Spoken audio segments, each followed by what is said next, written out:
களங்கிடும் மகனே வருவாயா, இயேசு அழைக்கின்றார். கண்ணீர் துடைப்பார், மார்போடு சேர்ப்பார், மாறாது அன்பு நம் இயேசு. கண்ணீர் துடைப்பார், மார்போடு சேர்ப்பார், மாறாது அன்பு நம் இயேசு. இயேசு கிறிஸ்துக்குள் பிரியமானவர்களே, அருமை ஆண்டவர் இயேசு கிறிஸ்துவின் பரிசுத்தமுள்ள திருப்பெயரிலே நல்வாழ்த்துக்கள் நல்வாழ்த்துக்கள். இந்த விடுதலை நேர நிகழ்ச்சி வழியாக நம்மை சந்திக்க செய்த ஆண்டவரை போற்றுவோம், புகழுவோம், நன்றி கூறுவோம். அவருடைய தெய்வீக திருவிழம், அவருடைய வார்த்தையை கேட்டு நாம் வாழ்வாக்க பெற வேண்டும், மீட்பு பெற வேண்டும், வாழ்வாக்க பெற வேண்டும், அவருடைய பாதையிலே கடந்து போக வேண்டும் என்பதற்காகத்தான் இந்த திருவிழத்தை அவர் நிறைவேற்றி செயல்படுத்தி கொண்டிருக்கிறார். இந்த மாதா தொலைக்காட்சியை அவர் தானே அமைத்து நடப்பித்து வருகிறார். அடியான்களையும் இந்த நற்செய்தியை அறிவிக்கிறதான காரியங்களிலே கொண்டு வந்திருக்கிறார். அவருடைய திருவிழம் மிக உயர்ந்தது உயர்ந்தது. அதை தூய ஆவிக்குள்ளா நாம் உணர்ந்தால் அவருடைய திருவிழத்தை நாம் எவ்வளவு அறிய முடியும். இந்த நாளிலும் அவருடைய திருவிழத்துக்கு நம்மை ஒப்புக் கொடுக்கலாம்.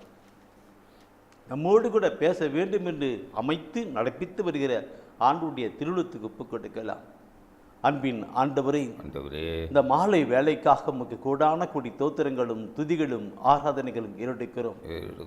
எங்களோடு கூட பேச வேண்டும் என்று விரும்பி இந்த அமைப்பை உருவாக்கி நடப்பித்து வருகிறீர்கள். இது உங்களுடைய தெய்வீக திருவிழத்துக்கு எங்களை ஒப்புக் கொடுக்கிறோம். ஆண்டவரே, எங்களோடு கூட பேசும் உங்களுடைய வார்த்தை எங்களுக்கு வாழ்வும் விடுதலையும் ஆசீர்வாதமாய் கடந்து வரட்டும். ஆண்டவரே பேசும், உங்களுடைய பிள்ளைகள் கேட்கிறோம். ஆமேன் ஆமேன். பிரியமானவர்களே, கடந்த நாட்களிலே நம்மை பாதுகாக்கிற இறைவனை குறித்து நாம் பார்த்தோம். இறைவன் நம்மை எப்படிலாம் பாதுகாக்கிறார்? அவருடைய கரங்களிலே வைத்து மூடி மறைக்கிறார். கோழி தன் குஞ்சுகளை அரவணைப்பது போல் அரைக்கிறார். இப்படி கருத்துக்களை பார்த்தோம். அந்த செய்தியை கேட்டு சில சகோதர சகோதரிகள் என்னோடு கூட பேசிய வார்த்தைகள் உண்மையாகவே எனக்குள்ளாக அந்த உணர்வையும் அதிகப்படுத்தியது. ஒரு சகோதரன் என்னோடு கூட சொன்னார், நம்மை பாதுகாக்கும் ஆண்டவர் என்ற நிலையிலே நீங்கள் கொடுத்த செய்தியின் காரணம் இருந்தது. நீங்கள் திருப்பாடல் 121 படிக்க சொன்னீங்க. சகோதரர் அதை படித்தார். நாங்களும் அந்த திருப்பாடல் 121 எடுத்து பார்த்தோம். அந்த வசன வார்த்தைகள் ஒவ்வொன்றுமே அற்புதமாக இருந்தது, என் உள்ளத்தை பதித்தது. அந்த சகோதரன் சொன்ன பார்க்கணும், அந்த வார்த்தை என் உள்ளத்தை பதித்தது. ஆண்டவர் இப்படி பாதுகாப்பாரா என்ற நிலையிலே நான் உணர்ந்தேன். நீ போகும்போதும் காப்பேன், வரும்பொழுதும் காப்பேன், இப்பொழுதும் எப்பொழுதும் காப்பேன் என்ற ஒரு வார்த்தை என் உள்ளத்தில் உற்சாகத்தை படித்தது, அவருக்குள் உறுதிப்படுத்தது என்று அந்த சகோதரன் சொன்னார். அந்த சகோதரன் சொன்ன வார்த்தை எனக்கு அன்னைக்கு முதல் அவன் வீட்டை விட்டு புறப்படும் போது இந்த திருப்பாடல் 121 மனசில் நினச்சிக்கிட்டு, ஆண்டவரே என்ன நான் போகிறேன், பாதுகாத்து கொள்ளுங்க, போகும்போதும் வரும்போதும் பாதுகாக்கிறவரே பாதுகாத்துக்குன்னு சொல்லிட்டுனா அவனுக்கு எந்த ஒரு இடையூறும் இல்லாதபடி அற்புதமாக ஆண்டவர் வழிநடத்தி கொண்டிருக்கிறதை அவன் சொல்லி, அந்த சகோதரன் சொல்லி ஆண்டவரை மேன்மைப்படுத்தினார். Praise the Lord. Praise the Lord. நம்மை பாதுகாக்கிற ஆண்டவரை குறித்து நாம் அறிந்து கொள்ளணும் பிரியமானவர்களே. அது அறியாதனால்தான் நிறைய சகோதர சகோதரிகள் கண்ணீர் விட்டு கதறி அழுது கொண்டிருப்பார்கள். இப்படி ஆச்சு, அப்படி ஆச்சு, இப்படி போச்சு, இப்படி போச்சு, அப்படி போச்சு என்று நிறைய கண்ணீர் விட்டு அழுவார்கள். ஆண்டவராகிய கடவுள் தானே அந்த நாளிலே அந்த செய்தி கொடுக்க சொன்னார். இறைவன் நம்மை பாதுகாக்கும் விதம் என்று பார்த்தோம். அந்த திருப்பாடல் 121 அந்த சகோதரர் படித்து சொன்ன வார்த்தை எனக்குள்ள தெரிஞ்சதுனால உட்கார்ந்து நான் ஜெபம் பண்ணிட்டு இருந்தேன். அப்போது மீண்டும் இந்த செய்தியை வேற விதத்தில் கொடு என்று தூய ஆவியான உணர்த்தினார். எனவே தான் திருப்பாடல் 91 நான் எடுத்திருக்கிறேன். அந்த திருப்பாடல் 91 பார்க்கிற பொழுது நம்மை பாதுகாக்கும் இறைவன் என்று அந்த தலைப்பை கொடுக்கப்பட்டிருக்கும். அந்த தலைப்பே நம்மை பாதுகாக்கும் இறைவன் என்று கொடுக்கப்பட்டிருக்கின்றது. அதை நீங்கள் அப்படியே படித்து பாருங்க. அதை படித்து பாருங்க, எப்படியெல்லாம் கடவுள் சொல்லியிருக்கான்ட்டுங்க நம்மை பாதுகாக்கும் இறைவன். அந்த ஒன்றிலிருந்து நீங்கள் பார்க்குற பொழுது அப்படியே 91 அதிகாரத்தில் ஒன்றிலிருந்து அப்படியே பார்க்க அதில் சொல்லப்பட்டிருக்கும், அவர் பாதுகாப்பில் வாழ்வார். அதில் என்ன சொல்லணும்? தாங்கி இருப்பார், பாதுகாப்பார், செய்வார், விளம்பம் இருப்பார், அப்படி இல்லாம் இருப்பார், அங்கேயும் காப்பார், இங்கேயும் செய்வார் என்று அப்படியே சொல்லப்பட்டிருக்கும். அது மற்றது சொல்லப்பட்ட மாதிரி இருக்கும் இல்லைங்களா? அது அப்படியே கொண்டு வந்து 14வது வசனத்திலே கொண்டு வருகிற பொழுது 14ஆம் அந்த 91 14, 15, 16 வசனத்தை நாங்கள் பார்க்கிற பொழுது அது ஆண்டவரே சொல்லுகின்ற வார்த்தை இருக்கும். ஆண்டவரே சொல்லுகின்ற வார்த்தை இருக்கும். பார்க்கணும், 1லிருந்து 14 வரைக்கும் அதில் சொல்லப்படுகிறது என்னென்ன? அவர் ஆண்டவர் பாதுகாப்பார், ஆண்டவர் செய்வார், இடப்பக்கம் இருப்பார், வலப்பக்கம் இருப்பார், நீ எங்கே இருந்தாலும் அவர் கண்ணை காப்பார்னு அங்கே சொல்லப்பட்டிருக்கும். ஆனால் அந்த 14, 15, 16 வருஷங்கள் ஆண்டவரே சொல்லுகின்ற வார்த்தை இருக்கும். அதுக்கு சற்று நாம் சிந்தித்து பார்க்கணும். அதை தான் இந்த நாளிலே தூய ஆவிக்குள் உணர்ந்து சொல்லுகிறேன். அந்த 91 14 to 16 வசனத்தை பார்க்கும் பொழுது அதில் சொல்லப்பட்டிருக்கும். அந்த 14 இருந்து நாம் பார்க்கிற பொழுது விடுவிப்பேன், பாதுகாப்பேன், பதில் அளிப்பேன், மன்றாட்டுகிற போது பதில் அளிப்பேன், அவர்களோடு கூட இருப்பேன், பெருமைப்படுத்துவேன், நிறைவளிப்பேன், மீட்பை வெளிப்படுத்துவேன். யார் சொல்றது? உன்னத கடவுள், உயிருள்ள கடவுள், எல்லாம் வல்ல கடவுள் சொல்லுகின்ற வார்த்தை அது. அவர் வாயிலிருந்து புறப்படுகிற ஒவ்வொரு வார்த்தையும் ஆமேன் என்று இருக்கும். வானத்து மலைகளும் பனிகளும் பூமியில விழுந்து எப்படி செயல்படுகிறதோ அதே போல அவருடைய வாயிலிருந்து புறப்படுகிற வார்த்தை இருக்கும் என்று நாம் பார்க்கிறோம். யாசியால் சொல்லப்பட்டிருக்கும் இல்லைங்களா? அந்த வார்த்தை உயிர் உள்ளது, ஆற்றல் மிக்கது, அது செய்தே தீரும் என்று பார்க்கிறோம்.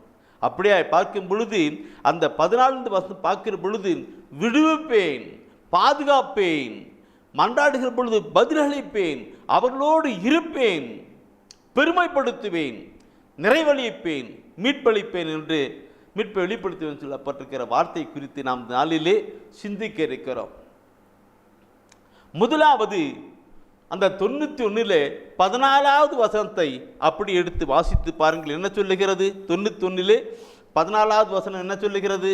அவர்கள் என் மீது அன்பு கூர்ந்ததால் அவர்களை விடுவிப்பேன், அவர்கள் என் பெயரை அறிந்துள்ளதால் அவர்களை பாதுகாப்பேன். முதலாவது நாம் பார்க்கிற பொழுது அவர்கள் என் மீது அன்பு கூர்ந்ததால் அவர்களை விடுவிப்பேன், அவர்களை விடுவிப்பேன் சொல்றார். விடுவிப்பேன், அந்த பிரச்சனை, போராட்டம், கவலை, கண்ணீரிலிருந்து விடுவிப்பேன்கிறதான் முதல் நாம் பார்க்கிறோம். 9:14 அவர்கள் என் மீது அன்பு கூர்ந்ததால் ஆண்டவர் சொல்லுகிறார், என் மீது அன்பு கூர்ந்ததால். இன்னைக்கு நீங்களும் நானும் ஆண்டவரிடம் இது அன்பு கூறணும். அன்பு கூறணும். இது உலகப்பிரமான நிலையிலே வாயிலே சொல்றது அல்ல, உள்ளத்தின் ஆழத்திலே அன்பிருக்கணும். நாம் அணியப்படணும். உம்மை முழு உள்ளத்தோடு அன்பு கூறுவேன் இல்லைங்களா? முழு பலத்தோடு, இப்படி நம் முழு உள்ளத்தோடு கூட அவரை அன்பு செய்யணும். அவரை அன்பு செய்கிற பொழுது நம்முடைய பிரச்சனை, போராட்டங்கள் எல்லாவற்றிலும் விடுதலை கொடுப்பார். விடுதலை கொடுப்பார். அவரால் முடியாது ஒன்றுமே இல்லை. நம்முடைய வேலை நடக்கும். இதை நான் உதாரணத்துக்கு சொல்லுகிறது பொழுது பிரியமானவர்களே, ஆண்டவர் அந்த 4 அந்த வசனத்தை அப்படியே சொல்லிக் கொடுத்தேன் பார்க்கணும். அதில் பார்க்கிற பொழுது உதாரணத்துக்கு தொடக்க நூலை பார்க்கிறோம். தொடக்க நூலை பார்க்கிற பொழுது அங்கே மக்கள் எல்லாம் கொண்டு வந்தாங்க, செஞ்சிட்டாங்க, அவுட் ஆயிடுச்சு. அதே நேரத்தில் கடவுள் ஆபிரகாம் நிலையில கொண்டு வந்து அந்த மோசே வழியை கொண்டு வந்து மக்களை கொண்டு வாங்க. இஸ்ரேல் மக்கள் எகிப்திலே போய் அடிமைகளாக இருக்கிறார்கள். அப்படியே கொண்டு பார்க்கும்போது இஸ்ரேல் மக்கள் எகிப்திலே போய் அடிமைகளாக இருக்கிறார்கள். கண்ணீர் விட்டு கவலையோடு அழுகிறார்கள். எகிப்திலே அவர்களுக்கு வெளியே வர முடியாத ஒரு நிலை இருக்கிறது. அந்த விடுதலை பயணத்திலே பார்க்கிற பொழுது 2ஆம் அதிகாரம் எடுங்க. 2ஆம் அதிகாரத்தை எடுத்து நீ பார்க்கிற பொழுது ஆண்டவர் தானே பார்க்கிறார் இல்லையா? அந்த பார்க்கிறவர் அந்த கண்ணீரும் கவலையும் துக்கத்தோடு அழுகிற பொழுது அவர் விடுறதில்லை. மோசேயை கடவுள் அழைத்து அந்த மக்களுக்கு விடுதலை கொடுக்கும்படியாய் கொண்டு வருகிறார்.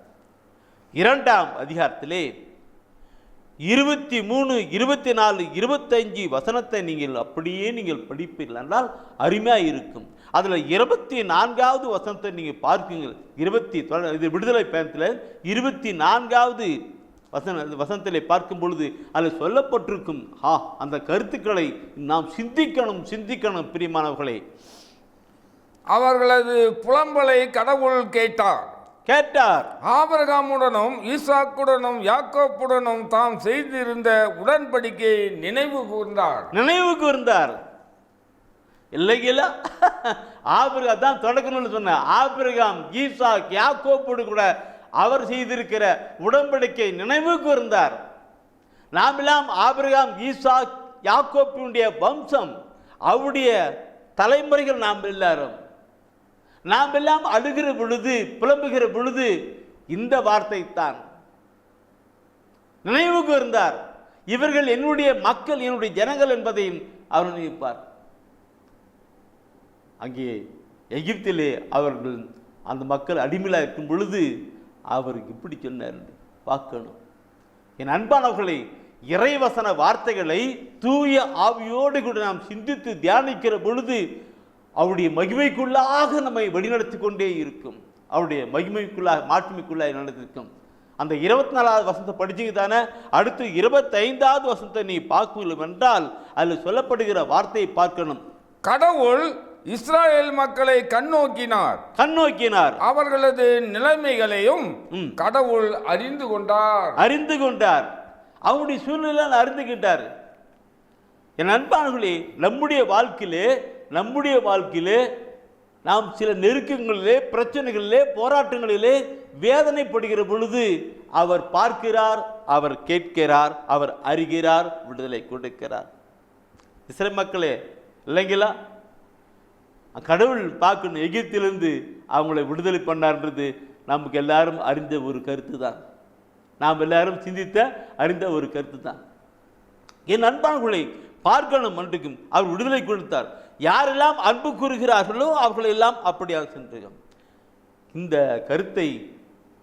கருத்தை நான் அந்த விடுதலை பண்ண அங்கே எகிப்தில் இருக்குது மொத்தமல்ல நான் சொல்லுகிறது. நம்முடைய வாழ்க்கையில் பார்க்கணும். தானியேல் புத்தகத்தை நீ பார்ப்பீலனா குறிச்சி படித்துங்க.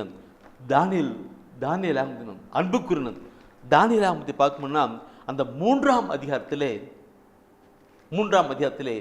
17-18 பார்க்கிற பொழுது சேத்ராக், நேதோக், அப்தனேகோ 3 பேர் இல்லைங்களா?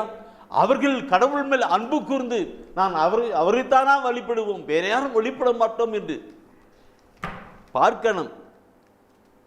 அந்த 14ஆம் வசனத்தினுடைய கருத்தை நான் பார்க்கிற பொழுது அவர்கள் என் மீது அன்பு கூர்ந்ததால் அவர்களை விடுவிப்பேன். இல்லைங்களா?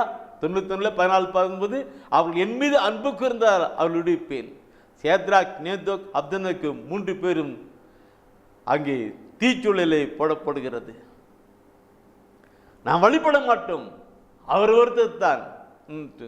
அப்படி இருக்கும் பொழுது அங்கே ஆண்டவர் தானே அந்த 3 பேரையும் எப்படி விடுதலை பெறினார்?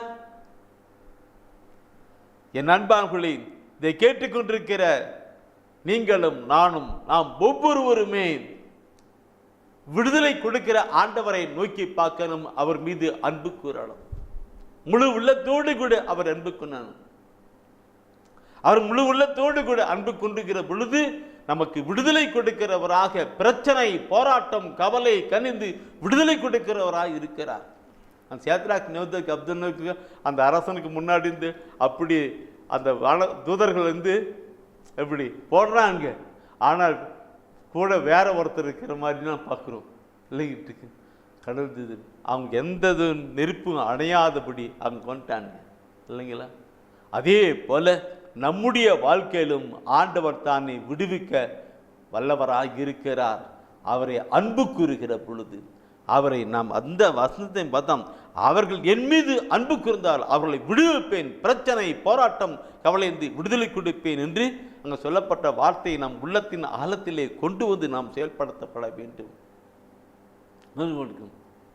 முதலாவது நாம் பார்த்தோம் இல்லைங்களா? அந்த 91 திருப்பாடல் 91 14ஆம் வசனத்தினுடைய மேல் பகுதியை பார்த்தோம் அல்லவா? அடுத்தது கீழ்ப்பகுதி என்ன சொல்லப்பட்டிருக்கிறது? அந்த கீழ்ப்பகுதி என்ன சொல்லப்பட்டிருக்கிறது? அவர்கள் என் பெயரை அறிந்துள்ளதால் அவர்களை பாதுகாப்பேன். அவர்கள் என் பெயரை அறிந்து உள்ளதால் அவர்களை பாதுகாப்பேன். அவர்களின் பெயரை அறிந்துள்ளதால் அவர்களை பாதுகாப்பேன். முதல்ல பாட்டு அன்பு கூர்ந்ததால் விடுவிப்பேன். இங்கே அவர்களின் பெயரை பாதுகாத்ததால் என் பெயரை அறிந்ததால் அவரை பாதுகாப்பேன். என் அன்பார்களே, அவர்கள் என் பெயரை அறிந்துள்ளதால். ஏன்? அவருடைய பெயருடைய மகத்துவம் அப்படி. இயேசு என்பதுக்கு பெயர் மீட்பர் என்று அர்த்தம். மீட்பர் என்று அர்த்தம். மீட்பர் என்று நாம் திருத்துதர் பணியிலே படிக்கிறோமே, 4ஆம் அதிகாரத்திலே 12வது வசனம் படிக்கிறோமே, வானத்துக்கு கீழும் பூமிக்கு மேலும் நாம் எல்லாம் மீட்பு பெறுவதற்கு அவருடைய பெயரை தவிர வேறு ஒரு பெயர் அருளப்படவில்லை என்று நாம் பார்க்கிறோம். இதை கேட்டுக்கொண்டிருக்கிற என் அன்பான சகோதரமே, சிந்திக்கலாம். நாம் இதோ உலகில் இல்லை, எதோ யாரையோ போயிட்டு அவருடைய பெயரை சொல்லி கூப்பிடணும். அவருடைய பெயரை சொல்லி கூப்பிடும். வானத்துக்கு கீழும் பூமிக்கு மேலும் நாம் எல்லாம் மீட்பதற்கு அவருடைய பெயரை தவிர, இயேசு என்கிற பெயரை தவிர வேறு ஒரு பெயரை கொடுப்பதில்லை. எத்தனை அருமையான ஒரு கருத்தை நாம் பார்க்கிறோம் பிரியமானவர்களே. இது நான் சொல்லப் போகின்றால் நிறைய சொல்ல. நான் உதாரணத்துக்கு ஒரு சின்ன ஒரு சாட்சியத்தை கூட நான் சொல்ல விரும்புகிறேன். நான் வாழ்கின்ற எடுக்கிற இடமெல்லாம் மற்ற சமயத்து மக்கள் தான், கிறிஸ்துவ மக்கள் கொஞ்சம் பேர் தான் மற்ற சமயத்து. ஆனாலும் இந்த ஆண்டுடைய அரும் கிருபையினால மக்கள் எல்லாம் கூட ஒளியை தேடி வருவார்கள். பல பிரச்சனையோடு கூட வருவார்கள். பல பிரச்சனையோடு தேவையோடு கூட வருவார்கள். மற்ற சமயத்து மக்கள் அவருடைய வாழ்க்கையில் தேடி வருவாங்க. அவர்கிட்ட போனால் ஒரு விடுதலை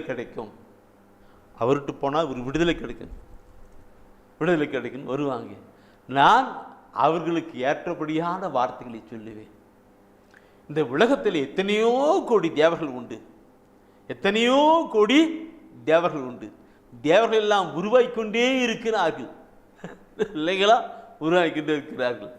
ஆனால் நாம் எல்லாம் மீட்பை பெறுவதற்கு, ஒரு விடுதலை பெறுவதற்கு, ஒரு ஆசிரியர் பெறுவதற்கு அவருடைய பெயரை தவிர வேறு ஒரு பெயரை திரண்டு இந்த பைபிளில் அந்த வசனத்தை அவருடைய கொடுப்பேன். எடுத்து படிக்குங்க.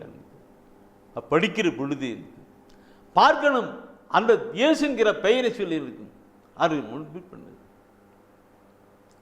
அதில் யூதன் என்ற கிரேக்கன் என்ற வேறுபாடு இல்லை. எல்லோருக்கும் ஆண்டவர் ஒருவராக இருக்கிறபடினாலே அவர் பெயரை சொல்லி மன்றாடுகிற யாவருக்கும் அவர் அளவற்ற நலன்களை புரிகிறார் என்று ரோமர் புத்தகத்திலே 10ஆம் அதிகாரத்திலே 13ஆம் வசனம் சொல்லப்பட்டிருக்கும்.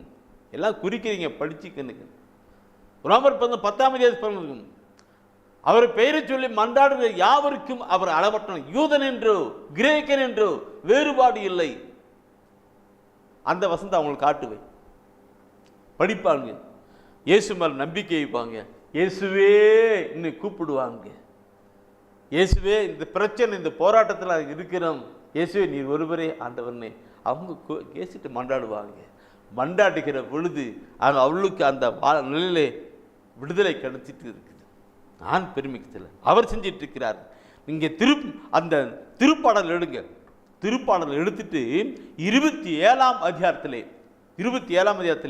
5வது வசனத்தை நீ பாப்பிலானால், 27 5வது வசனத்தை பாப்பிலானால் அதில் சொல்லப்பட்டிருக்கும், கேடு வரும் நாளில் அவர் என்னை தம் கூடாரத்தில் மறைத்து வைப்பார், தம் கூடாரத்தின் உள்ளே என்னை ஒளித்து வைப்பார், குன்றின் மேல் என்னை பாதுகாப்பாய் வைப்பார்.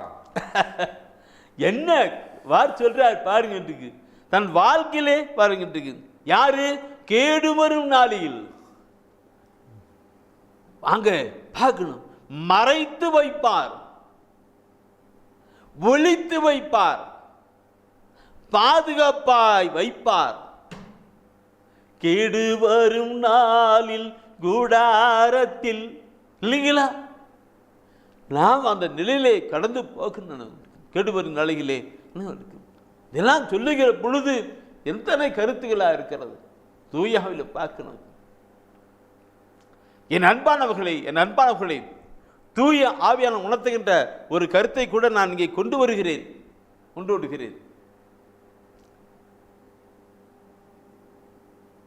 தாவீதை பார்க்கிறோம். இங்கே முன்ன பாடின கருத்து கூட அந்த தாவீதின் கருத்து தான். இங்கே தாவீதை பார்க்கிறோம். அந்த தாவீதின் பண்ணால் தாவீதின் கொண்டு வர தாவீதை பார்க்கிறோம். ஏசாயுடைய குடும்பத்தில் ஒரு ஆடு மேய்க்கிற சின்ன ஒரு பையனாக இருந்தார். கடவுள் தேர்ந்து கொண்டு அருள் அபிஷேகம் பொழிந்தார். இஸ்ரேல் மக்களை எதிர்த்து போராடிக்கிட்டு வரந்தான் கோலியாத். அந்த படை கோலியாத் காண்டா திருமான் வருகிறார். அந்த காண்டா திருமான் எல்லாரும் பயிர்ந்துட்டு இருக்கிறாங்க. அப்போ அந்த தாவீது என்ன செய்கிறார்? நீயோ வாழும் கோலும் கடினமா அப்படி வந்துட்டு இருக்கிற, நானும் ஆண்டவருடைய பெயரால் வருகிறேன் சொல்லி கவுண்டர்கள் எடுத்து அடிச்சு அந்த கோலியாத்தை அவுட் பண்ணா எடுத்துக்கிட்டு. அது உங்களுக்கு அதிகமாக தெரியும், அதிகமா சொல்ல தேவையில்லை. கோலியாத்தை அவுட் பண்ணான். அப்படி கோலியாத்தை அவுட் பண்ணுகிற பொழுது இஸ்ரேல் மக்களுக்கு அத்தனை பேருக்குமே ஒரு விடுதலை அன்று பாதுகாப்புக்குள்ள கடந்து செல்லப்பட்டிருக்கிறது. 1 சாமுவேல் புத்தகத்திலே 17ஆம் அதிகாரத்திலே 45-46 வசனத்தை நீங்க அப்படி குறித்து வச்சுட்டு அந்த 46வது வசனத்துடைய அந்த பிற்பகுதியை படிச்சு பாருங்க, என்ன சொல்லி இருக்கிறது? இஸ்ரவேலரிடையே கடவுள் இருக்கிறார் என்பதை உலகில் உள்ள எல்லாரும் இதனால் அறிந்து கொள்வர். என்ன வார்த்தை பாருங்க, இஸ்ரவேலரிடையே கடவுள் இருக்கிறார், இஸ்ரவேலரிடையே கடவுள் இருக்கிறார் என்பதை உலகில் உள்ள எல்லாரும் இதனால் அறிந்து கொள்ளும்படி செய்தார். இன்று உங்க குடும்பத்தில் கடவுள் இருக்கிறார் என்று, உங்களுடைய தொழிலின் காரியத்திலே கடவுள் இருக்கிறார் என்று அறிந்து கொள்ளத்தக்கதாக, மற்றவர்கள் எல்லாரும் அறிந்து கொள்ளத்தக்கதாக அந்த காரியங்களை அங்கே வெளிப்படுத்துகிறார். எனவே என் அன்பானவர்களே, கடவுளை முழு உள்ளத்தோடு கூட நாம் அன்பு செய்யணும். இங்கொரு கண்ணும் அங்கொரு கண்ணும் இருக்கக்கூடாது, அவரையே நோக்கி பார்க்கணும். அதனால்தான் திருப்பாடலை நாம் 121 பார்க்கும் பொழுது, உதவி வரும் கண்மலை நோக்கி நான் பார்க்கிறேன், வானம் என்று சொல்லப்பட்டிருக்கு. அவரை பார்க்கணும், அவர்கிட்ட நாம் அன்பு செலுத்தணும். ஆண்டவரே, உம்மால் எல்லாம் கூடும், உம்மால் முடியாது ஒன்றுமே இல்லை என்று முழு உள்ளத்தோடு கூட அன்பு கூர்ந்து அவரிடம் மன்றாடுகிற பொழுது அவர் நம்முடைய குரலை கேட்கிறவராகவும் அந்த பிரச்சனை போராட்டத்திலிருந்து விடுதலை கொடுக்கிறவராகவும் இருக்கிறார். பிரச்சனை போராட்டத்தில் விடுதலை கொடுக்கிறார். எத்தனை அருமையான கருத்தை நீ பார்க்கணும் பிரியமானவர்களே. எனவே தான் அந்த 94 அப்படி பார்த்து வந்துட்டுருக்கு. நம்முடைய வாழ்க்கையிலே இன்னைக்கு அநேக சகோதர சகோதரிகள் புலம்பிக் கொண்டிருக்கிறார் பாதுகாப்பில் என்று.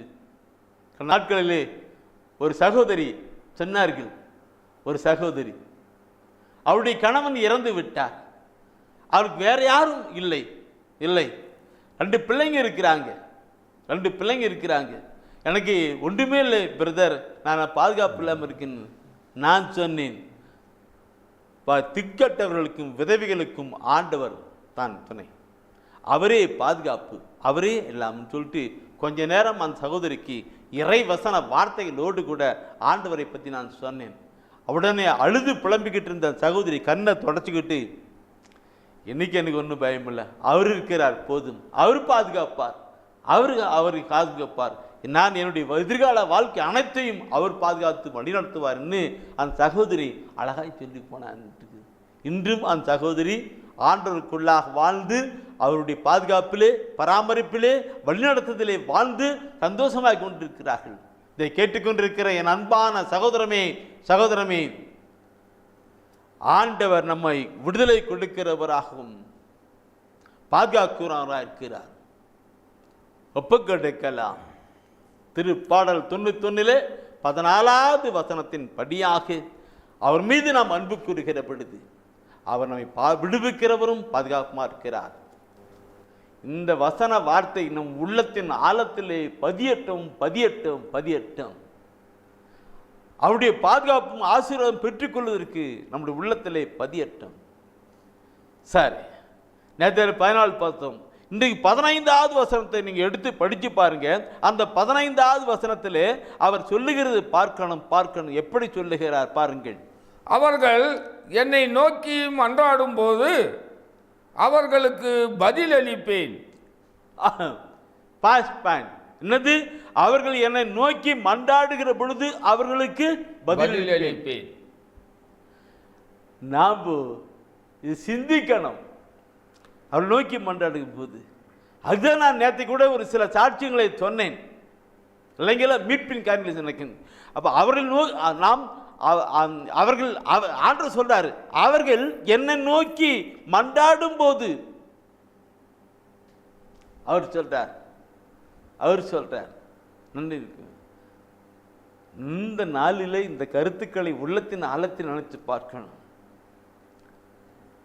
நாமோ நம்முடைய வாழ்க்கையில் பார்க்கும் பொழுது யாரையோ எங்கெங்கேயோ எப்படிலாம் தேடிக்கிட்டு இருக்கிறோம் இல்லைங்களா, அவங்ககிட்ட போயிட்டு கிள்ளிக்கணும்.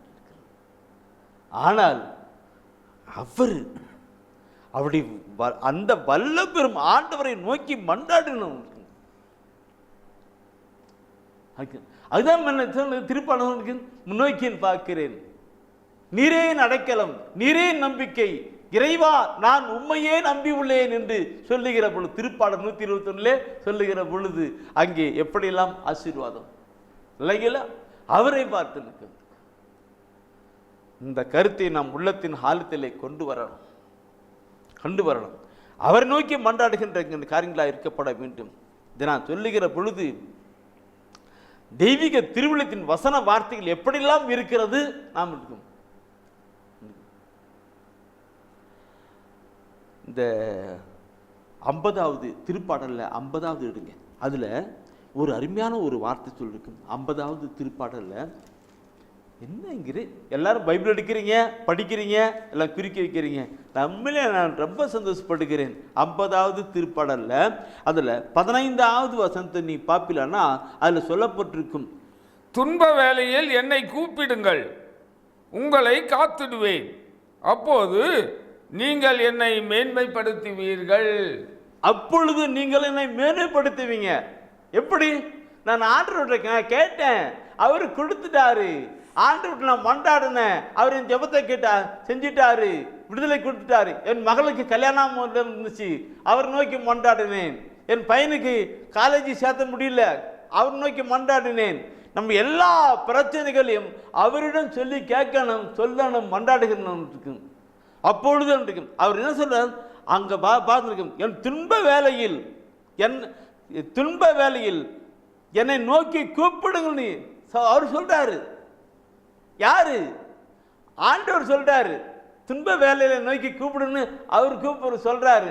ஆனா நாம் நினைக்கும் அவரை அங்கே விட்டுட்டு நாம் எங்கேயோ தேடி ஓடிக்கிட்டு இருப்போம். அதனால்தான் ஆண்டவராகிய கடவுள் இந்த நாளில் இப்படிப்பட்ட ஒரு செய்தியை கொடுக்கும்படி அவரே திட்டத்தோடு கூட செயல்பட்டு கொண்டிருக்கிறார். நினைக்கும் துன்ப வேலையில் என்னை நோக்கி கூப்பிடு, உங்களை காத்திடுவேன், உங்களை காத்திடுவேன். அதுக்கு அடுத்தது வசனம் சொல்லுது, அப்போது நீங்கள் என்னை மேம்படுத்துவீங்கள். இதை கேட்டுக்கொண்டிருக்கிற என் அன்பான சகோதரமே, இந்த வசன வார்த்தை நம்முடைய உள்ளத்தின் ஆழத்திலே பதியப்படணும், பதியப்படணும், பதியப்படணும். திருப்பாடல் ஆசிரியர் தான் அது அந்த வார்த்தை அங்கே அப்படி சொல்லி கொண்டு வர உண்மையா. அந்த 50ஆம் அதிகாரத்தினுடைய தலைப்பு என்ன பாருங்க, உண்மையான வழிபாடு, உண்மையான வழிபாடு. அதுதான் நம்முடைய கத்தோலிக்க திருச்சபையில் பொதுமொழி பேர் பார்க்கும்போது ஒவ்வொன்றைக்கும் தலைப்போடு கூட செய்தி கொடுத்துருப்பாங்க. அந்த தலைப்பு செய்திங்களாம் நம்மளை கொண்டு போட்டு இழுத்து கொண்டு சேர்த்துறதுக்கு தான் இருக்கு. புதுமொழி பேர் பார்த்தா அது சொல்லப்பட்டிருக்கு இல்லைங்களா. உண்மையான வழிபாடு என்னன்னாக்க நம்முடைய துன்பத்தில் அவர் நோக்கி மன்றாடும். அதுதான் சொல்றார், துன்ப வேளையில் துன்ப நேரத்தில் என்னை நோக்கி கூப்பிடு, என்னை நோக்கி பார்த்து மன்றாடு, என்னை மன்றாடு கூப்பிடு, வெப்பிடு, உன்னை காத்திடுவேன்னு சொல்லி இருக்கின்றார். அப்பொழுது நீங்கள் என்ன மீன். சரி, அந்த கருத்தோடு கூட நீங்கள் பார்க்கிற பொழுது துன்ப வேலையிலே ஆண்டவனுக்கு oh my God Jesus, Holy Spirit of Jesus நான் சொல்லுகிற பொழுது ஒரு சிறிய ஒரு சாட்சியம் கூட எனக்கு உள்ளத்தில் தூய ஆவியான உணர்த்தினார் சொல்லி தரணும். பிரிய மாணவர்களே,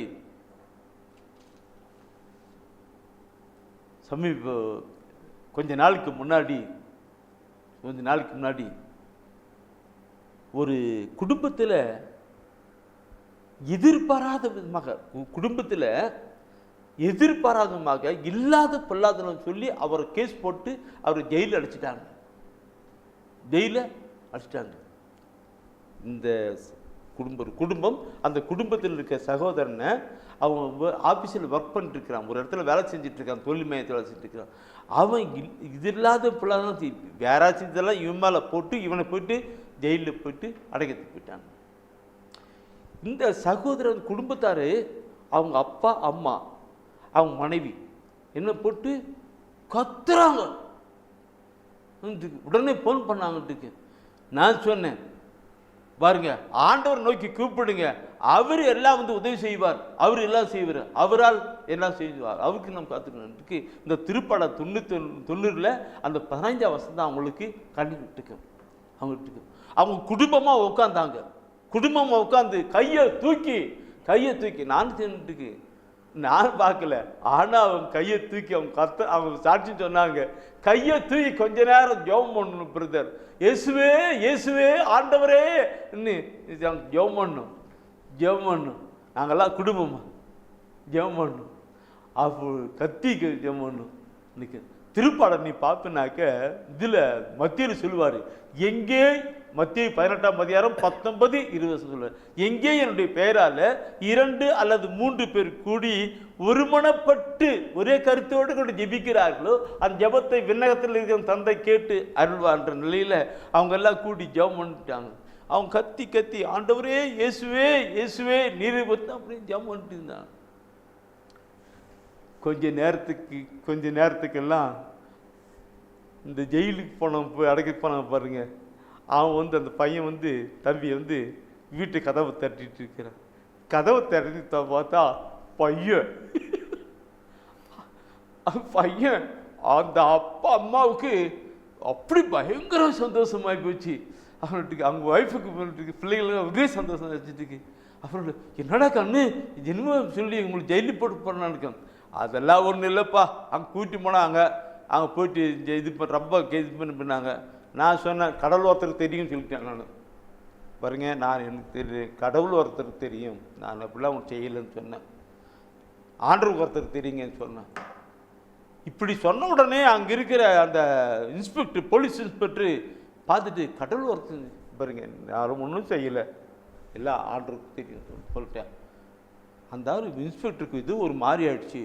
உடனே எல்லாம் விசாரணை பண்ணிவிட்டு போடா உன் மேலே ஒரு குற்றம் இல்லை சொல்லிட்டு நீ அனுப்பிட்டாங்க, அதை வந்துட்டப்பா. இதை நான் ஏன் சொல்லுகிறேன் என்றால், வசனம் ஆண்டவர் சொல்லுகின்றான், துன்ப வேளையில் என்னை நோக்கி கூப்பிடு, என்னை நோக்கி கூப்பிடு சொல்றார் ஆண்டவர்.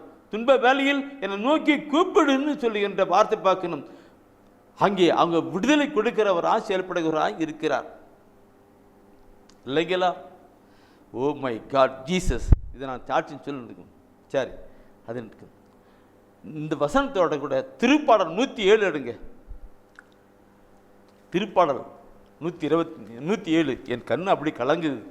ஏன்னா அந்த குடும்பத்தினுடைய சாட்சியம் எனக்கு உண்மையிலேயே பற்றி எரிந்து போனதுன்றது. ஃபோன் பண்ணாங்க கொஞ்ச நேரத்துக்கு முன்னாடி, அவங்க சந்தோஷத்தோடு ரிட்டர்ன் பேக் ஃபோன் பண்ணாங்க. அது சொல்லும்போது நான் என் உள்ளத்துக்குள்ளே விசுவாசம் உண்டானது. ஆண்டவர் எப்படி செஞ்சிட்டு இருக்கிறார் பண்ணிட்டு. 107 6வது வசனத்தை நீ பார்க்கணும். என்ன சொல்லப்பட்டிருக்கிறது?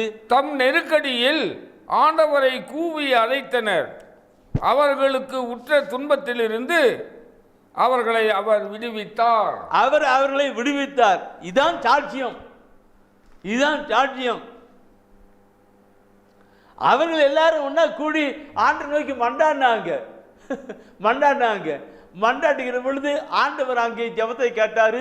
அந்த தம்பி அங்கே இல்லாதப்பெல்லாம் சொல்லி போய் ஜெயிலி பண்ணாங்களா, அந்த தம்பி எல்லாம் ஆண்டவருக்கு தெரியுங்கன்னு, எல்லாம் ஆண்டவருக்கு தெரியுங்க, நானும் செய்யலைன்னு. இந்த ஆண்டவர் தெரிஞ்சு அப்போ அங்கே கூப்பிடுகிற ஒரு நிலையை பார்க்கணும் எப்படி இருக்குன்று.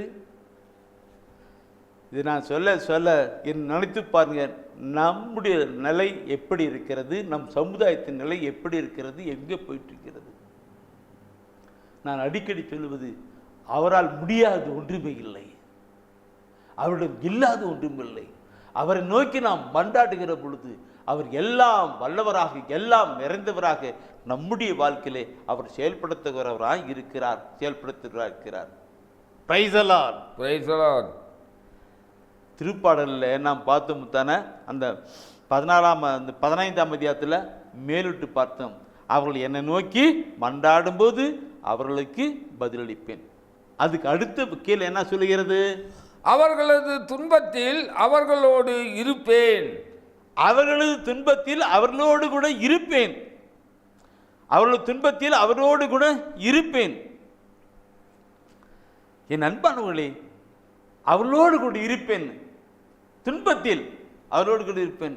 இன்னைக்கு நம்முடைய வாழ்க்கையில் பாருங்க, இன்னைக்கு யாருமே இல்லை, எனக்கு எல்லாம் போயிட்டாங்க, புருஷன் போயிட்டாரு, மனைவி போயிட்டாங்க, அப்பா அப்படி போயிட்டாங்க, எனக்கு யாருமே இல்லை, அப்படியெல்லாம் இல்லைன்னு இருக்கு. எப்பொழுது நம்மோடு கூட இருக்கிறதுக்கு ஒருத்தர் இருக்கிறார், அவர் என்றும் இருக்கும். உலகம் முடியும் மட்டும் எல்லா நாட்களும் உன்னோடு கூட இருப்பேன் சொன்னவர் இன்று நம்மோடு இருக்கிறார். அவர் எல்லாம் வல்லவராக இருக்கிறார், விடுதலை கொடுக்கிறார். அதனால தான் அவர்களோடு கூட அந்த வசனம் பாருங்க, அவர்களது துன்பத்தில் அவர்களோடு கூட இருப்பேன். இதை கேட்டுக்கொண்டிருக்கிற என் அன்பான சகோதரமே, உங்களுடைய துன்பத்தில் அவர் இருப்பார், உங்களுடைய நெருக்கடி மேலே அவர் இருப்பார்.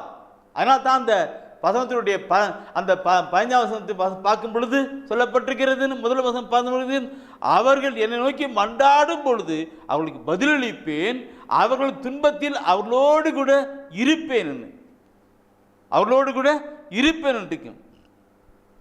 எத்தனை கருமையின் கருத்தை பார்க்கும், அந்த கருணை இருக்கும். அந்த அவர்களோடு கூட இருப்பேன், அவர்களையும் தப்புவித்து பெருமைப்படுத்துவேன்.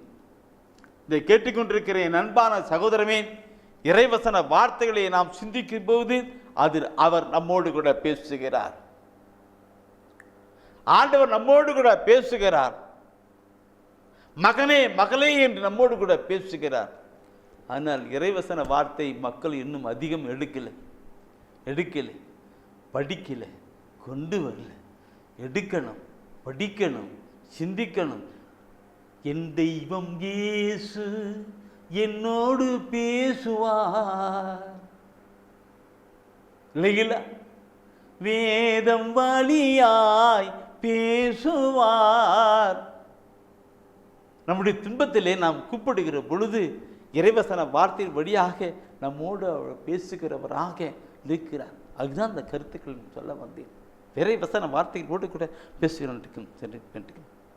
இதை நான் சொல்லுகிற பொழுது இருப்பேன் என்கிற அதாவது அவர்களோடு கூட இருப்பேன் என்கிற நிலையில் திருப்பாடல் ஏசியா புத்தகம் 41ஆம் அதிகாரம் நான் தூயான் உணர்த்துறேன். ஏசியா புத்தகம் 41ஆம் அதிகாரம் அதில் நீ 10வது வசனத்தை நீ பார்ப்பினானாக்க, ஏசியா புத்தகம் 41 10வது வசனத்தை பார்ப்பினானாக்க அதில் சொல்லப்படுகிற வார்த்தை இன்று உங்களுக்கும் எனக்கு நம் ஒவ்வொருவருக்குமே ஆண்டவராய் கடவுள் சொல்லுகின்ற வார்த்தை தான். 41:10 அஞ்சாதே, நான் உன்னுடன் இருக்கிறேன், உன்னோடு இருக்கிறேன். கலங்காதே, கலங்காதே, நான் உன் கடவுள், நான் உன் கடவுள். நான் உனக்கு வலிமை அளிப்பேன், நான் உனக்கு வலிமை அளிப்பேன், உதவி செய்வேன், உதவி செய்வேன். என் நீதியின் வலக்கரத்தால் உன்னை தாங்குவேன், உன்னை தாங்குவேன். என்ன சொல்லுது? ஃபர்ஸ்ட் பாருங்க, அஞ்சாதே, நான் உன்னுடன் இருக்கிறேன். இருக்கிறேன் சொன்ன வாசனத்தோட கூட டச்சிங் கொண்டு வாங்க. நான் உன்னோடு இருக்கிறேன். ஃபர்ஸ்ட் அஞ்சாதே, நான் உன்னோடு இருக்கிறேன். அடுத்தது கலங்காதே, நான் உன் கடவுள், நான் உனக்கு உதவி அளிப்பேன், உதவி செய்வேன், என் நீதி வழக்கரத்தால் உன்னை தாங்குவேன். எத்தனை அறிவான கருத்து இல்லையா? என் அன்பானவர்களை, நம்முடைய வாழ்க்கையில ஆண்டவருடைய காரியங்களை கொண்டு வரணும். இது சொல்றது யாரு? இது சொல்றது அஞ்சாதே, நான் உன்னோடு இருக்கிறேன் சொல்றது யாரு? அண்ணனோ தம்பியோ அப்பாவோ அம்மாவோ இல்லை. இந்த உலகத்தில் இருக்கிற நண்பர்களோ அல்லது விருந்தினர்களும் இல்லை. யாரு? எல்லாம் நிறைந்தவரும் எல்லாம் வல்லவருமான அவர்தான் சொல்லுகிறார், அஞ்சாதே, நான் உன்னோடு இருக்கிறேன். இல்லைங்களா? நான் இருக்கிறேன். கலங்காதே, நான் உன் கடவுள், நான் உனக்கு உதவி அளிப்பேன், உதவி செய்வேன். இந்த வசன வார்த்தையை அவர் சொல்றாரு. அவர் வாயிலிருந்து புறப்படுகிற வார்த்தை நமக்கு எப்படி இருக்கும்? எப்படி கொண்டு வரணும் இருக்கும்? இந்த கருத்துக்களை நாம் கொண்டு வரும்போது எத்தனையோ சொல்ல பிரியமானவர்களே இருக்கும். இந்த கருத்துக்களை நாம் உள்ளத்தின் ஆழத்திலே வசனத்தின் இருக்கும். எனக்கு தூய உணர்த்தினால்தான் அந்த திருப்பாடல் 91 அப்படியே படித்து கொண்டு என்பது இருப்பேன் அப்படின்னு இருக்கு. அந்த 14, 15, 16 வசனம் எனக்கு ரொம்ப எஃபெக்ட் ஆனது. இது சொல்லணும், தூய உணர்த்தினார். இதை கேட்டுக்கொண்டிருக்கிற அன்பான சகோதரமே, நம்முடைய வாழ்க்கையில் எத்தனை பிரச்சனை, போராட்டங்கள், கவலைகள், கண்ணீர்கள், துக்கங்கள் இருந்தாலும் நாம் அவரிலே கடந்து செயல்படுகிற பொழுது நமக்கு அருளும் ஆசிரியும் விடுதலையும் கொண்டு வந்து கொடுக்கிறவா இருக்கிறார்.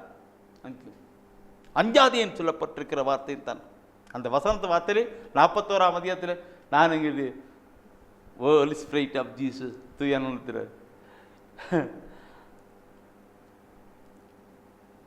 எனக்கு தெரிஞ்ச ஒரு தம்பி ஒரு இடத்துல வேலை செஞ்சிட்டு இருக்கிறார். எனக்கு தெரிஞ்ச ஒரு தம்பி ஒரு இடத்துல வேலை செஞ்சுட்டு இருக்கிறார்.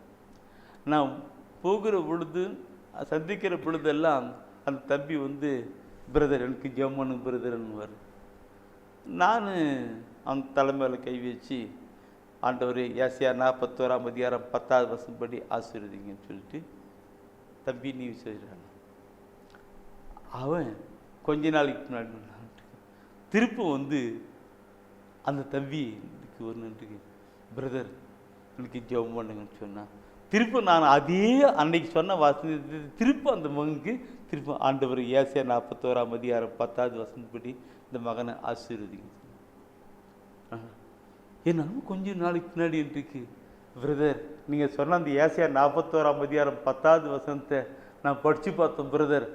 ஐயோ, அது ஆண்டவர் என்னோடு கூட பேசுகிற மாதிரி இருந்துச்சு பிரதர். அது ஆண்டவர் என்னோடு பேசுன மாதிரி இருந்துச்சு பிரதர். எனக்கு இப்போ எவ்வளவு நினைத்துருக்கீங்களா, எனக்கு ஒன்றியும் நல்லா இருக்கிற பிரதர் சொன்னான். என் அன்பா அவங்களே, இந்த நாளில் நாம் சிந்தித்து பார்க்கணும். அஞ்சாதி என்று சொல்லுகிற ஆண்டவர் யார்? அஞ்சாதி கலங்காதி என்று சொல்லுகிறவர் யார்? இதை நாம் ஒப்புக்கொடுக்கலாம். பல விதமான பிரச்சனை, போராட்டம், கவலையோடு கண்ணீரோடு கூட இருக்கிற நம்ம ஒவ்வொருவருக்காகத்தான் இந்த ஆண்டவர் இந்த நாளிலே இந்த இறைவசன வார்த்தை வழியாக நம்மோடு கூட பேசிக்கொண்டிருக்கிறார். பேசுகிறவர் உண்மை உள்ளவர், அவர் உயிர் உள்ளவர், அவர் எல்லாம் வல்லவர் என்று ஆண்டவர் சொல்ற ஒரு அருமையான ஒரு ஸ்டெப் இருக்குது, கருத்து இருக்கிறது. என்னது? அவர்கள் என்னை நோக்கி மன்றாடும் போது அவர்களை தப்புவித்து அவர்களை பெருமைப்படுத்துவேன். நல்லீங்களா? அன்றைக்கு அவர்கள் என்னை நோக்கி மன்றாடும் பொழுது அவர்களுக்கு பதிலளிப்பேன். அடுத்து அவர்கள் துன்பத்தில் அவர்களோடு இருப்பேன். அடுத்தது அவர்களை தப்புவித்து அவர்களை பெருமைப்படுத்துவேன். 3 அந்த 15 வசனத்தில் பெருமைப்படுத்துவேன்.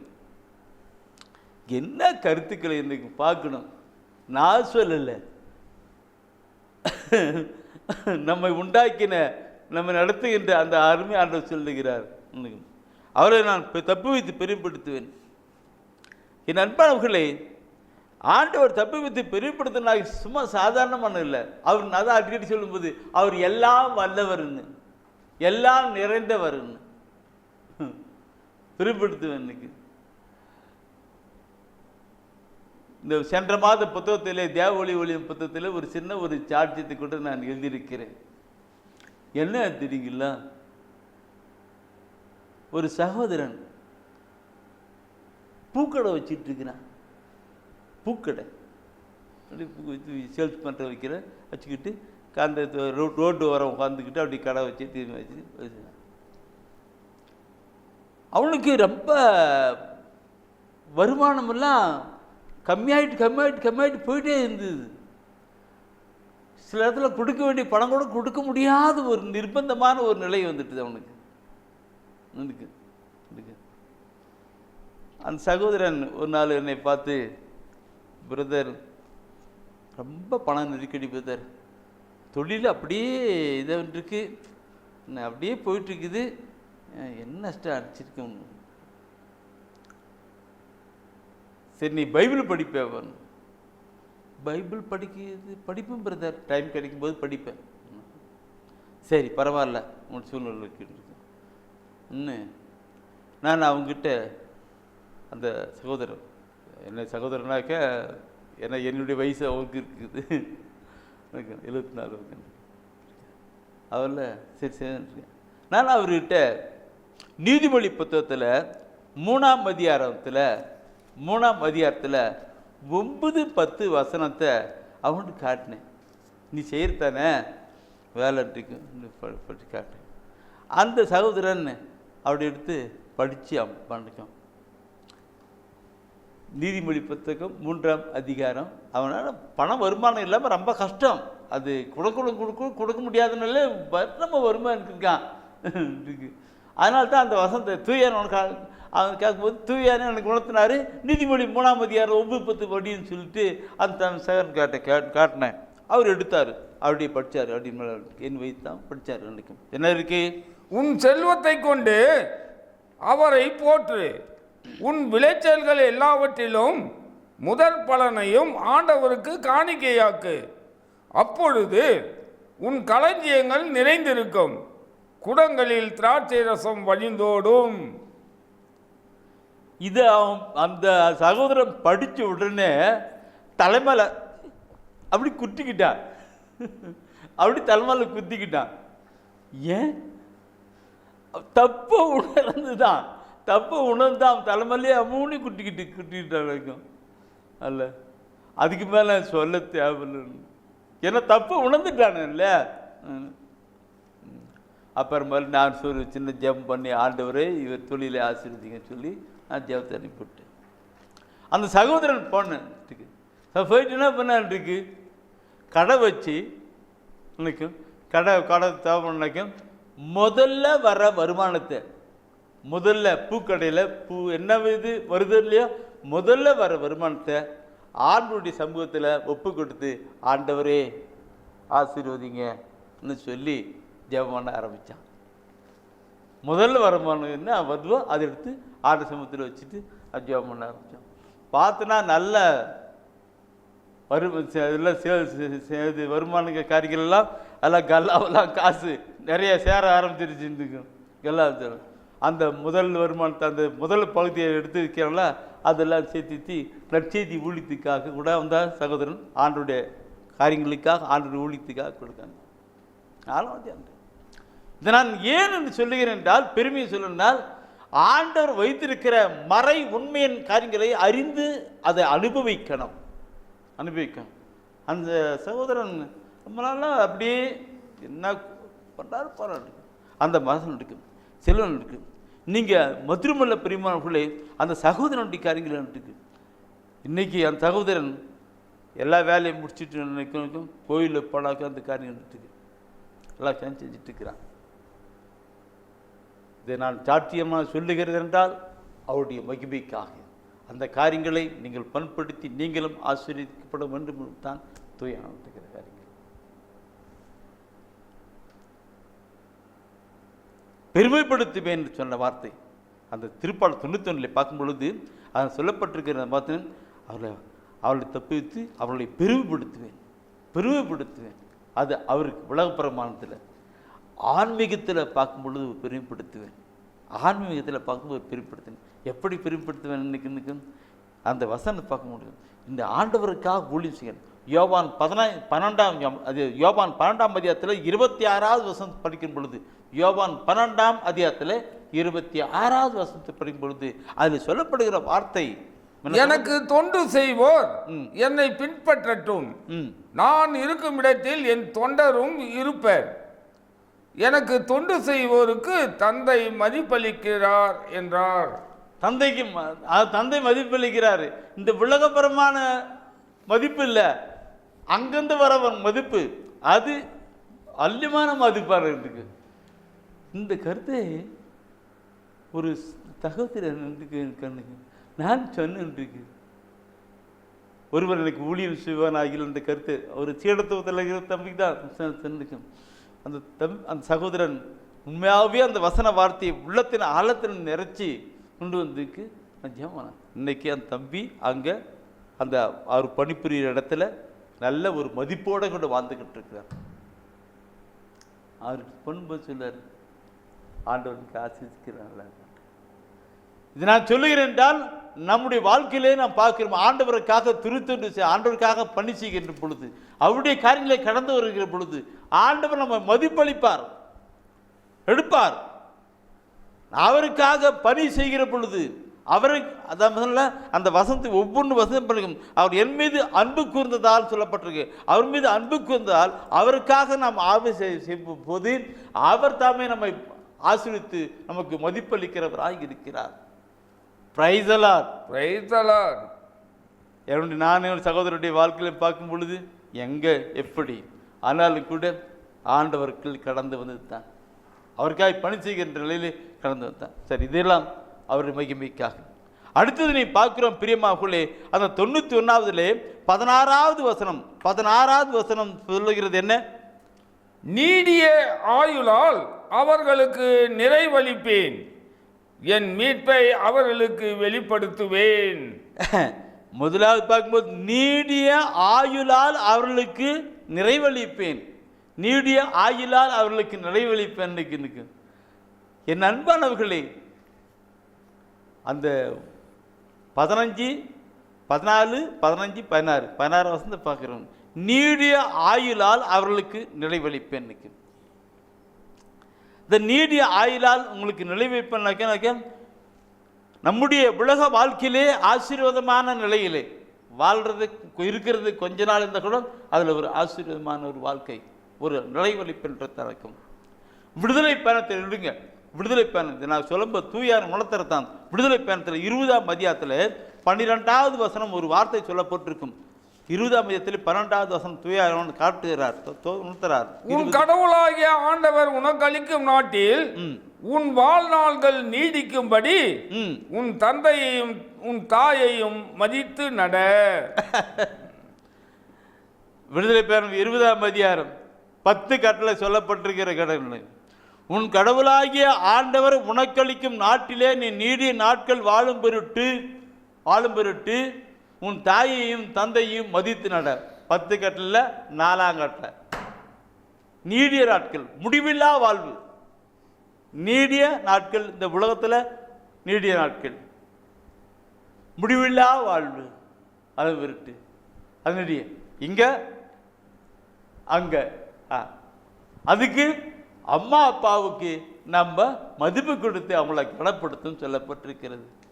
இதை நான் சொல்லுகிற பொழுது என் அன்பானவர்களே நம்மளை பார்க்கணும். நான் இந்த அன்னை மரியாவை குறித்து கூட இந்த கருத்தை நான் மற்ற சபையாரோடு தகவலிப்பேன். மற்ற சபையோடு பிதாவாய் கடவுள் கொடுக்கப்பட்ட நிலை தான் அன்னை மரியாள். பிதாவாய் கடவுள் கொடுக்கப்பட்ட நிலை தான் அன்னை மரியாள் தாயாக. அவங்களுக்கு மதிப்பு கொடுக்கணும். இந்த நிலை கொண்டு வரும் பொழுது நீடிய முடிவில்லா வாழ்வு, நீடிய வாழ்வு அங்கே போகிறது, இங்கே அங்கே அங்கே அங்கே அது அங்கே இருக்கட்டும். அப்படியே மற்ற சபை என்று நான் நினைக்க சொல்லுகிற பொழுது இன்று அநேக சகோதர சகோதரிகள் அப்பா அம்மாவை சரியான கவனிக்க நிலையில்லை. அவங்கள கவனிக்கணும். வசனம் சொல்லுகின்றது என்ன வார்த்தை? அதாவது நிறைவழிப்பேன், நீடிய ஆயுள் அவர்களுக்கு நிலைவழிப்பேன். நீடியா இருக்கும். நாம் ஒரு நல்ல சந்தோஷ சமாதானம் மகிழ்ச்சியா ஒரு ஆசீர்வாதமான ஒரு வாழ்க்கை வாழ வேண்டும் என்றால் அப்பா அம்மாவை கவனிக்கணும். நாம் எதை விதைக்கிறோமோ அதை அறுக்கிறோம். அதை அவர்களுக்கு நாம் செய்கிறோம். அப்பா அம்மாவுக்கு நாம் கவனிக்கும் போது நம்முடைய பிள்ளைகள் நமக்கு கவனிப்பாங்க, நாமளும் ஆசீர்வாதம். வசனத்தின் காரியங்கள் பார்க்கணும். யோபுடைய வாழ்க்கையிலே பார்க்கும் பொழுது யோபு என்ன கடவுளுக்காக பயந்து எல்லாவற்றிலும் உண்மையாய் உத்தமாய் கடந்து போனார். எல்லாவற்றையும் இழந்து போன போது கூட என்ன நடந்துச்சு? அவருக்கு இரட்டிப்பான ஒரு நிலையை ஆண்டவர் தான் கொடுத்தார் இல்லைங்களா? நிறைவழித்தார். எவ்வளவு இழந்து போனது அது இரண்டு மத்தனமாக. நீங்க பைபிள் எடுத்திருக்கிறீங்க, நீங்க படிச்சு பெண்டியம் இருக்கும். யோபு புத்தகத்தில் கடைசி அதிகாரம் தான். யோபு புத்தகத்தில் கடைசி அதிகாரத்தில் 42ஆம் அதிகாரத்தில் அந்த 16, 17 வசனத்தை நீ பார்ப்பினாக்க அவருக்கு எல்லாமே இரண்ட தண்ணியாய் கொடுக்கப்பட்டது இல்லைங்களா? நீங்கள் அப்படியே நீங்கள் அந்த படிச்சு பாருங்க. அவருக்கு 140 வருடம் கூட கொடுத்துருக்காங்க. 140 வருடம் கூட அவர் வாழ்ந்து இருந்துருக்கிறாருன்னு அங்கே வசனம் சொல்லப்பட்டிருக்கோம். நல்லா படித்து இப்படி கூட்டு வந்துட்டான். அப்போ பைபிளில் நம்ம என்ன பார்த்துருக்கோம்?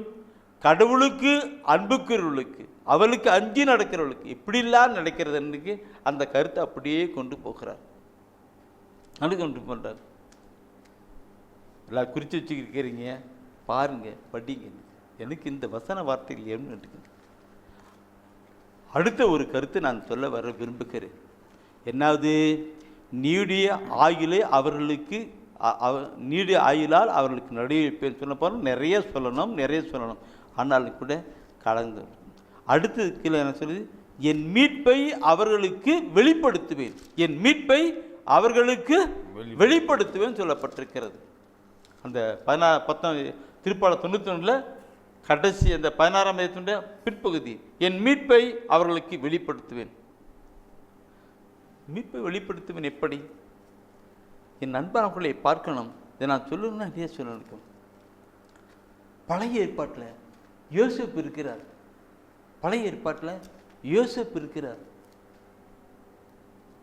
யோசேப்பு அவருடைய குடும்பத்திலே தள்ளப்பட்டவனாக, அதான் அவங்க அண்ணன் வரல எல்லாம் போட்டு விற்றுட்டாங்க. போத்திப்பாறை வீட்டில் போயிட்டு அடிமையாக இருக்கிறார். அந்த அடிமையாக இருந்து அப்படியே போயிட்டு இருக்கிறார். அந்த அடிமையாக இருந்து அப்படி போயிட்டு இருக்கும். அவருக்கு ஜெயிலில் போட்டாங்க. இப்படிப்பட்ட ஒரு நிலையில கூட அந்த யோசேப்பு ஒரு நாளும் ஆண்டவருக்கு இல்லை, மாறி போனதில்லை, அவரையே பற்றிக்கிட்டு வாழ்ந்துட்டு இருந்துட்டுருக்கிறார். அந்த யோசேப்பை கடவுள் ஆசீர்வதித்து உயர்த்துறார். நினச்சி பார்க்குறார். தொடக்க நூலில் 41ஆம் அதிகாரத்தில் 41ஆம் வசனத்துலேயும் அந்த 41 42ஆம் வசனத்தை படித்து பார்த்தா தெரியும். எனக்கும் அந்த பார்வோன் ராஜா, அந்த எகிப்து நாட்டுடைய ராஜா மோதிரம் அணிச்சு எல்லா பொறுப்பையும் அவனோட ஒப்படைக்கிறேன்னு கொடுக்குறார். இவன் மாதிரி உத்தமன் யாரும் கிடையாது. இவன் மாதிரி இந்த யோசேப்பு மாதிரி நல்ல கடவுளுக்கு பயந்து உத்தமன் நேர்மையான ஆள் யாரும் கிடையாது.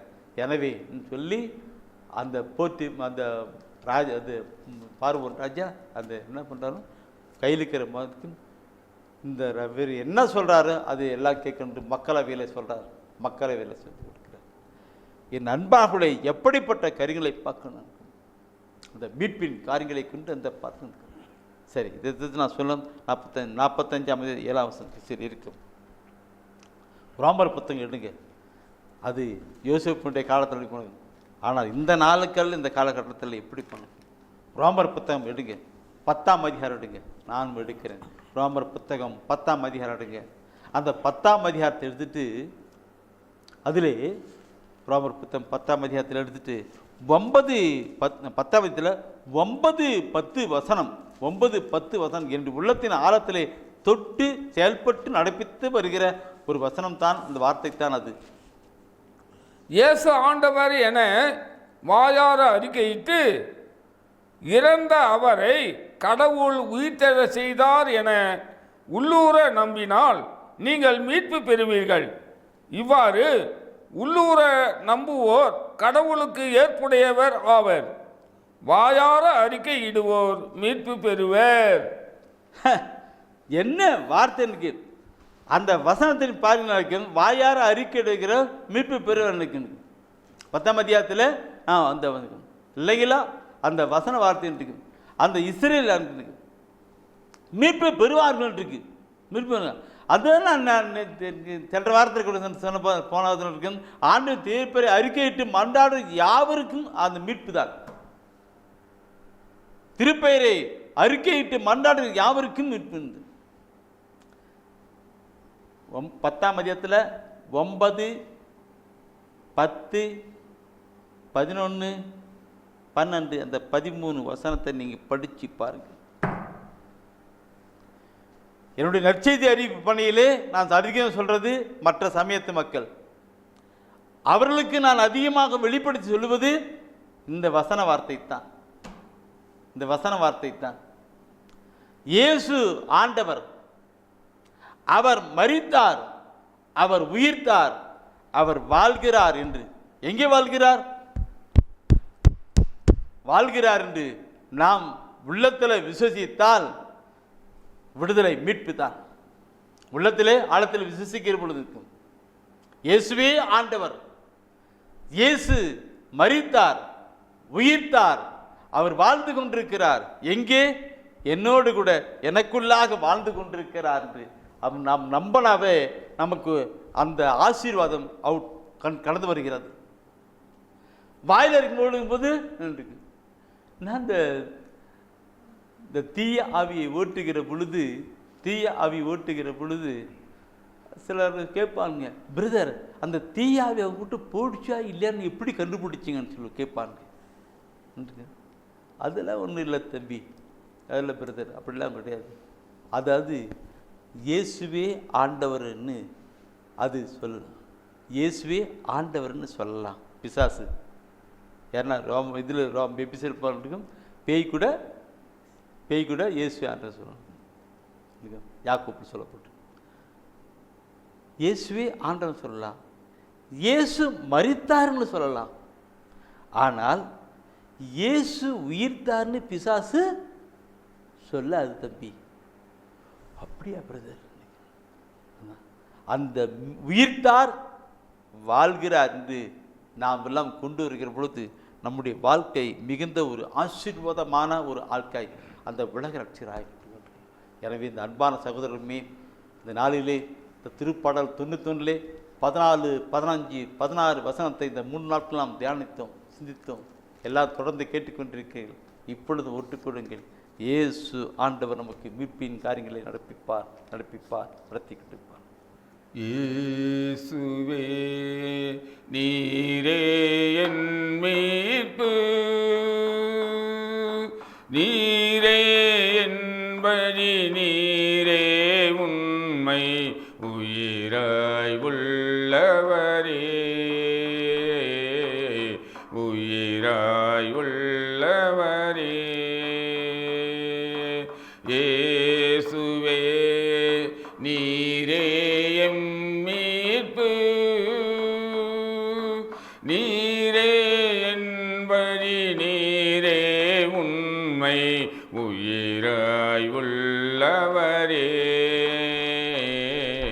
உயிராயுள்ளவரே. ஆயிரம் சோதனை என்னை சூழ்ந்தாலும் அச்சம் எனக்கில்லையே. ஆயிரம் சோதனை என்னை சூழ்ந்தாலும் அச்சம் எனக்கில்லையே. அஞ்சாதே எனும் திருவாக்கு அடியேனை தேற்றும், அடியேனை தேற்றும். இயேசுவே நீரே எம் மீட்பு, நீரே எம் வழி, நீரே உண்மை, உயிராய் உள்ளவரே, உயிராய் உள்ளவரே. இறைவா உம்மையே நம்பே உள்ளேன், புது வலிமை பெறுவேன். கழுகு போல் பரப்பேன், ஓடுவேன், நடப்பேன், சோர்வடைய மாட்டேன், சோர்வடைய மாட்டேன். இயேசுவே நீரே எம் மீட்பு, நீரே எம் வழி, நீரே உண்மை, உயிராய் உள்ளவரே, உயிராய் உள்ளவரே. ஆமாம் ஆண்டவரே, இயேசுவே நீரே எங்கள் மீட்பு ஆண்டவரே. எங்களை மீட்கிறவர் நீர் ஒருவரே ஆண்டவரே. ஆண்டவரே எங்களை பாதுகாக்கிறவர் நீர் ஒருவரே ஆண்டவரே. எங்களுக்கு விடுதலை அளிக்கிறவர் நீர் ஒருவரே சுவாமி. எங்களுக்காக மரித்து உயிர்த்து வாழ்ந்து கொண்டு இருக்கிற இயேசு கிறிஸ்து ஆண்டவரே, இதோ இந்த நாளிலே எங்களோடு நீர் பேசிக்கொண்டு இருப்பதற்காக, எங்களோடு உறவாடுவதற்காக, எங்களோடு நடந்து வருவதற்காக, எங்கள் உள்ளத்திலே குடியிருப்பதற்காக, எங்கள் இல்லத்திலே குடியிருப்பதற்காக உமக்கு நன்றி செலுத்துகிறோம் ஆண்டவரே. என் பெயரை சொல்லி யார் எதை கேட்டாலும் அதை நான் தருவேன் என்று சொன்னவரே, வாயார அறிக்கையிடுகிறவன் மீட்பு பெறுவான் என்று சொல்லியிருக்கிறவரே, இதோ இந்த நாளிலே ஆண்டவரே இந்த இறை செய்தியை கேட்டுக்கொண்டு இருக்கிற ஒவ்வொருவரையும் ஆண்டவரே நீர் ஆசீர்வதித்துக் கொண்டு இருப்பதற்காக நன்றி செலுத்துகிறோம் ஆண்டவரே. இயேசுவே என்று உமது பெயரை அறிக்கையிடுகிறவர்கள் மீட்பு பெறுவார்கள் என்று வார்த்தையின்படி ஆண்டவரே, இதோ இந்த நாளிலே உம்மை நோக்கி கூப்பிடுகிற ஒவ்வொருவரையும் ஆசீர்வதித்துக் கொண்டு இருப்பதற்காக உமக்கு நன்றி ஆண்டவரே. இதோ இந்த நாளிலே ஆண்டவரே உடல் வியாதியால் வருந்துகிற ஒவ்வொருவரையும் தொட்டு ஆசீர்வதியும் ஆண்டவரே.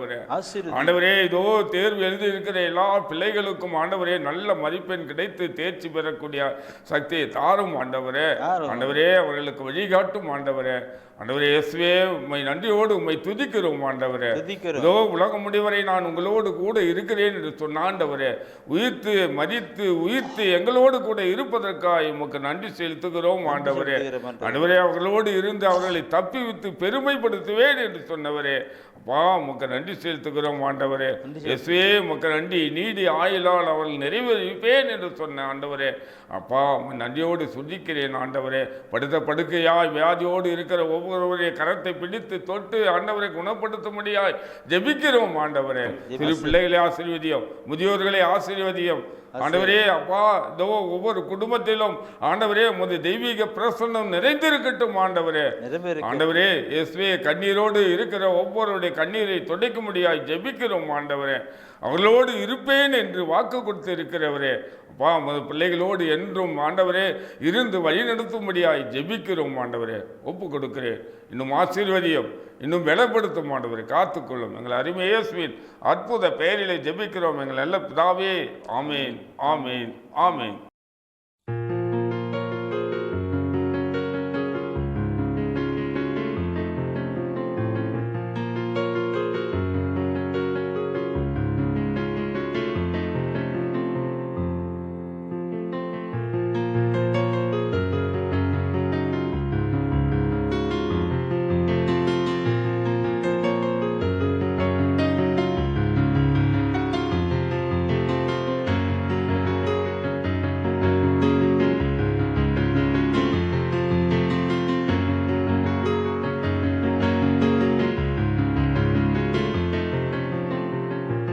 ஆமென்.